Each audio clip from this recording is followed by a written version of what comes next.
Constitution amendment होता है तो कॉन्स्टिट्यूशन अमेंडमेंट होता है 2/3 मेजोरिटी से, लेकिन आप चला के क्या है? अगर वॉकआउट एक्ट को चेंज करना है तो आप क्यों कॉन्स्टिट्यूशन अमेंडमेंट नहीं किया? 2/3 मेजोरिटी में एक्ट पास होना चाहिए, खाली मेजोरिटी से नहीं होता।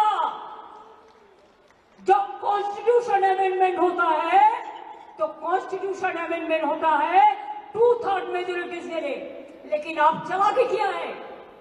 आप कॉन्स्टिट्यूशन अमेंडमेंट नहीं करके आप एक बिल किया है। जितना सब वॉकआउट अमेंडमेंट एक्ट किया है, लेकिन कॉन्स्टिट्यूशन अमेंडमेंट नहीं किया। कि कॉन्स्टिट्यूशन अमेंडमेंट करते आपको 2/3 मेजोरिटी का जरूरत था।